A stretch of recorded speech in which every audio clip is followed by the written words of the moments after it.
Bismillahirrahmanirrahim. Assalamualaikum warahmatullahi wabarakatuh. Alhamdulillahirabbil alamin wassalatu wassalamu ala asrafil anbiya'i wal mursalin. Amma ba'du. Yang saya hormati Dr. Imran MA dan seluruh rekan-rekan mahasiswa program Pascasarjana Magister Manajemen Pendidikan Islam Universitas Muhammadiyah Magelang.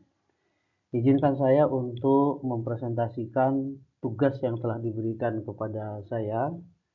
Temanya atau judulnya adalah konsep dasar kepemimpinan, pengertian leadership, manajemen kepemimpinan, dan praktik manajerial. Materi ini atau makalah ini diambil dari review 2 jurnal. Yang pertama, Leadership dan Manajerial dalam Pendidikan Islam. Kemudian jurnal yang kedua adalah Pengertian Ruang Lingkup Manajemen dan Kepemimpinan Pendidikan Islam. Adapun pokok bahasan dalam makalah ini ada 6. Yang pertama, pendahuluan. Yang kedua, konsep dasar kepemimpinan dan manajemen. Yang ketiga, pengertian leadership. Yang keempat, pengertian manajemen. Yang kelima, kepemimpinan dan praktek manajerial. Dan yang terakhir adalah kesimpulan. Pendahuluan. Kepemimpinan dalam suatu organisasi, lembaga atau institusi mempunyai peran yang sangat penting karena tanpa adanya kepemimpinan maka tujuan organisasi yang telah direncanakan dengan matang tidak akan tercapai. Di samping itu, kepemimpinan yang baik tentu harus dibarengi dengan manajemen yang baik juga. Karena manajemen merupakan suatu ilmu pengetahuan yang mempunyai peranan penting dalam kehidupan masyarakat. Di samping itu, manajemen juga membahas tentang bagaimana bentuk sistem kepemimpinan yang berlaku dalam sebuah instansi dan tujuan apa yang ingin dicapai oleh instansi tersebut, serta bagaimana bentuk usaha-usaha atau cara yang akan dilalui demi tercapainya tujuan tersebut. Kemudian, konsep dasar kepemimpinan. Kepemimpinan adalah kemampuan untuk mempengaruhi dan menginspirasi orang lain untuk mencapai tujuan yang telah ditetapkan. Konsep dasar kepemimpinan melibatkan beberapa elemen kunci seperti visi. Seorang pemimpin memiliki visi yang jelas tentang masa depan organisasi dan dapat mengkomunikasikannya kepada anggota atau timnya. Kemudian yang kedua, kemampuan memotivasi. Pemimpin dapat memotivasi timnya untuk bekerja keras dan berkontribusi secara maksimal. Kemudian yang ketiga, kemampuan mengambil keputusan. Seorang pemimpin harus dapat mengambil keputusan yang bijaksana dan efektif. Dan yang kelima, keterlibatan pribadi. Pemimpin terlibat secara pribadi dalam pekerjaan dan hubungan dengan anggota timnya. Adapun konsep dasar manajemen adalah proses perencanaan, pengorganisasian, pengarahan, dan pengendalian sumber daya organisasi untuk mencapai tujuan yang telah ditetapkan. Konsep dasar manajemen mencakup perencanaan. Manajer merencanakan tujuan organisasi dan strategi untuk mencapainya. Pengorganisasian. Seorang manajer mengatur struktur organisasi, sumber daya, dan tugas agar sesuai dengan rencana yang telah dibuatnya. Kemudian pengarahan. Manajer memberikan arahan kepada anggota tim, mengkomunikasikan tujuan, dan mengawasi pelaksanaan tugas. Kemudian pengendalian. Manajer memantau kinerja organisasi dan melakukan perubahan jika diperlukan. Adapun pengertian leadership, secara umum, kepemimpinan atau leadership adalah kegiatan manusia dalam kehidupan. Secara etimologi, kepemimpinan berasal dari kata dasar pimpin, yang jika mendapat awalan menjadi memimpin, yang berarti menuntun, menunjukkan jalan, dan membimbing. Leadership di dalam Islam adalah sebuah amanah. Leadership adalah power of leading, artinya kekuatan untuk memimpin. Sementara kepemimpinan adalah upaya mempengaruhi kegiatan pengikut melalui proses komunikasi untuk mencapai tujuan tertentu. Menurut Kadarusman, kepemimpinan leadership dibagi menjadi 3. Pertama, self-leadership. Kepemimpinan yang dimulai dari diri sendiri agar tidak gagal dalam menjalani kehidupan. 2. Pemimpin ini dikenal dengan istilah team leader, pemimpin kelompok, yang memahami tentang kewajibannya sebagai pemimpin, bisa memahami kondisi bawahan, bersedia untuk meleburkan diri dengan tuntutan dan konsekuensi dari tanggung jawab yang dipikulnya, serta memiliki komitmen untuk membawa setiap bawahannya mengeksplorasi kapasitas diri hingga menghasilkan prestasi yang bagus. 3.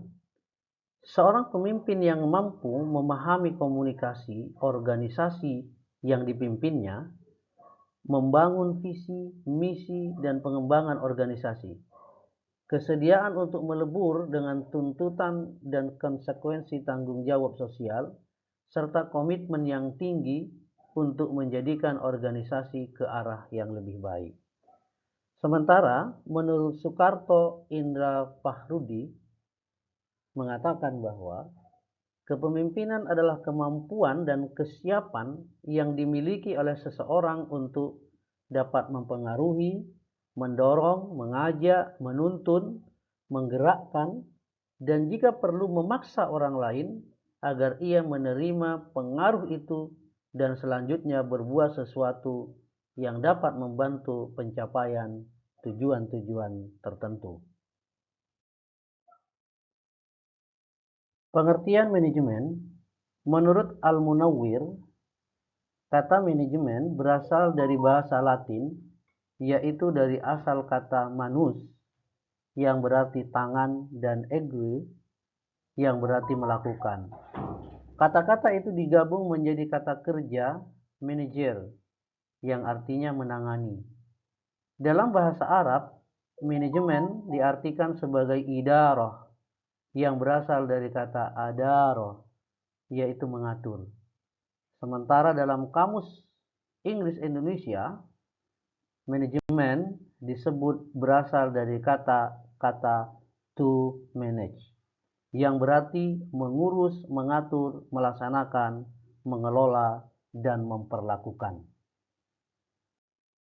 Adapun pengertian manajemen dalam arti luas adalah sebuah perencanaan, pengorganisasian, pengarahan, pengendalian sumber daya organisasi untuk mencapai tujuan secara efektif dan efisien. Usman tahun 2013. Sedangkan menurut Ramayulis tahun 2009 menyatakan bahwa pengertian yang sama dengan hakikat manajemen adalah at-tadbir, pengaturan. Kata ini merupakan derivasi dari kata dabbara, mengatur, yang banyak terdapat di dalam Al-Quran, seperti firman Allah Subhanahu wa Ta'ala di dalam Al-Quran, surat As-Sajdah ayat 5. Yudabbirul amra minas sama'i ilal ardi summa ya'ruju ilaihi fi yaumin kana miqdaruhu alfasanatin mimma ta'uddun. Artinya, Dia mengatur urusan dari langit ke bumi, kemudian urusan itu naik kepadanya dalam satu hari yang kadarnya adalah 1000 tahun menurut perhitunganmu. Quran Surat As-Sajdah ayat 5. Dari isi kandungan ayat tersebut dapat diketahui bahwa Allah Subhanahu wa Ta'ala adalah pengatur alam, al-mudabbir atau manajer. Keteraturan alam raya ini merupakan bukti kebesaran Allah Subhanahu wa Ta'ala dalam mengelola alam semesta. Namun, karena manusia yang diciptakan Allah Subhanahu wa Ta'ala telah dijadikan sebagai khalifah di bumi, maka dia harus mengatur, mengelola dengan sebaik-baiknya, sebagaimana Allah Subhanahu wa Ta'ala mengatur alam raya ini. Adapun kepemimpinan dan praktek manajerial. Kepemimpinan dan praktek manajerial adalah dua aspek yang penting dalam pengelolaan organisasi. Meskipun keduanya memiliki tujuan yang sama, yaitu mencapai keberhasilan dan efektivitas organisasi, mereka memiliki fokus pendekatan yang berbeda dalam mencapai tujuan tersebut. Berikut ini adalah perbandingan antara kepemimpinan dan praktek manajerial. Yang pertama, fokus pada visi dan pengaruh. Kepemimpinan berfokus pada menginspirasi, memotivasi, dan mengarahkan orang untuk mencapai tujuan organisasi dengan mengkomunikasikan visi dan nilai-nilai yang jelas. Kemudian berikutnya, terbuka terhadap perubahan. Pemimpin seringkali memiliki peran dalam mengidentifikasi dan merespons perubahan di lingkungan bisnis atau organisasi. Mereka dapat merumuskan strategi untuk menghadapi perubahan ini. Kemudian yang ketiga, menekankan kemampuan komunikasi. Kemampuan komunikasi yang baik adalah salah satu kualitas utama seorang pemimpin. Mereka harus dapat menyampaikan visi, menginspirasi orang, dan memfasilitasi kerjasama dalam tim. Kemudian yang keempat, berorientasi pada manusia. Kepemimpinan lebih berorientasi kepada pengelolaan hubungan manusia dengan perkembangan individu dalam organisasi. Pemimpin seringkali berperan sebagai motor dan pelatih. Kemudian yang kelima, tidak selalu berkaitan dengan jabatan. Seorang pemimpin tidak selalu harus memiliki jabatan formal dalam organisasi. Pemimpin dapat muncul dari berbagai tingkatan dan departemen dalam organisasi. Kemudian manajerial. Manajerial lebih fokus pada efisiensi operasional. Manajerial berfokus pada perencanaan, pengorganisasian, pengarahan, dan pengendalian sumber daya dan proses untuk mencapai tujuan organisasi dengan cara efisien. Kemudian manajerial juga adalah terstruktur dan terorganisir. Praktek manajerial seringkali mengikuti proses dan prosedur yang terstruktur untuk mencapai tujuan. Ini melibatkan pengaturan tugas, tanggung jawab, dan alur kerja. Kemudian berikutnya adalah perencanaan dan pengendalian anggaran. Manajemen seringkali berkaitan erat dengan perencanaan anggaran, pengendalian biaya untuk memastikan keberlanjutan finansial organisasi. Kemudian berikutnya, manajerial lebih formal dan berbasis jabatan. Manajemen seringkali berkaitan dengan posisi atau jabatan dalam organisasi dan melibatkan peran yang lebih formal dalam pengambilan keputusan dan pengelolaan sumber daya. Kemudian orientasi pada tugas. Manajemen lebih berfokus pada pemenuhan tugas dan pencapaian tujuan yang telah ditetapkan dengan menggunakan sumber daya yang tersedia secara efisiensi. Kemudian bagian akhir dari makalah ini adalah kesimpulan. Kesimpulan yang pertama, Kepemimpinan dan manajemen memiliki peran penting dalam pengolahan organisasi, dan keduanya saling terkait. Kepemimpinan berkaitan dengan pengarahan visi, motivasi, dan pengaruh terhadap individu dan tim. Sementara manajemen berfokus pada perencanaan, pengorganisasian, pengarahan, pengendalian, sumber daya, dan proses untuk mencapai tujuan organisasi. Kemudian yang kedua, kepemimpinan adalah kemampuan untuk mempengaruhi, menginspirasi orang untuk mencapai tujuan yang telah ditetapkan. Ini melibatkan elemen-elemen seperti visi, kemampuan motivasi, kemampuan mengambil keputusan, dan melibatkan pribadi. Kemudian yang ketiga, manajemen adalah proses pengaturan sumber daya organisasi untuk mencapai tujuan yang telah ditetapkan melalui perencanaan, pengorganisasian, pengarahan, dan pengendalian. Ini melibatkan perencanaan tujuan, pengorganisasian struktur, pengarahan tim, dan pengendalian kinerja. Kemudian keempat, kepemimpinan dapat dibagi menjadi 3 jenis self-leadership. Memimpin diri sendiri, team leadership, memimpin kelompok, dan organizational leadership, memimpin organisasi. Semua jenis kepemimpinan ini memiliki tujuan yang sama, yaitu mencapai tujuan organisasi.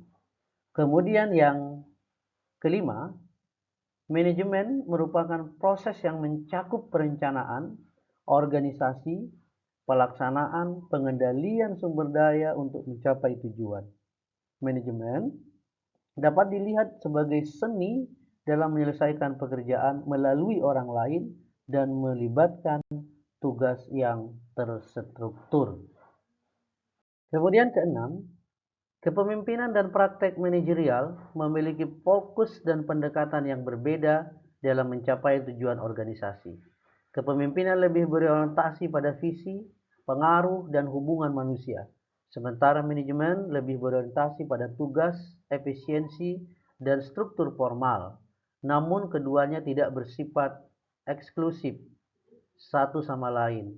Dan pemimpin dan manajer yang efektif sering menggabungkan elemen-elemen keduanya.